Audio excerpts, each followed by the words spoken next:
जनतालाई शुद्ध खानेपानी खुवाउने पवित्र उद्देश्यले सुरु गरिएको यो लम्कीचुवा नगरपालिका वडा नम्बर 8 डम्बरियामा रहेको डम्बरिया देख्नुभयो हाम्रो वडाको बिचल्ली यति बिचल्ली भएको छ। यो 12 करोडको खानेपानी हैन, यति भ्रष्टाचार र यति कुरै नगर्नु कि यति कुरा भएको छ त्यो भित्र है।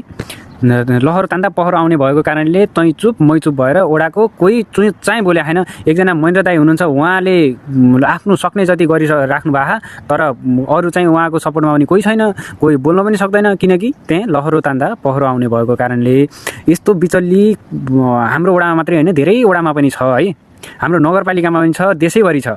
तर यतिसम्मको गुज्रेको यो प्रशासन र अहिलेको त्यो जनप्रतिनिधिहरू काहीँ पनि छैन कि। कमसेकम आफ्नो वडालाई आफ्नो नियन्त्रणमा राखेर अनि कसरी हुन्छ जनतालाई राम्रो गरौँ भन्ने छैन कि। जहाँ छोइला खान पायो, जहाँ मासु खान पायो, जहाँ रन्किन पायो, जहाँ पार्टीको कार्यक्रम छ त्यही पायो, त्यतिमा खुसी छन्। अबको दिनमा तिमीहरूलाई शुभकामना छ र अब कसरी को राजनीति गर्छ त्यो कुरा हामी पनि हेरौँला र हामी बोल्नेछौँ, सत्य कुरामा बोल्नेछौँ। महेन्द्र दाईको सपोर्टमा सधैँ म चाहिँ साथमा छु है त।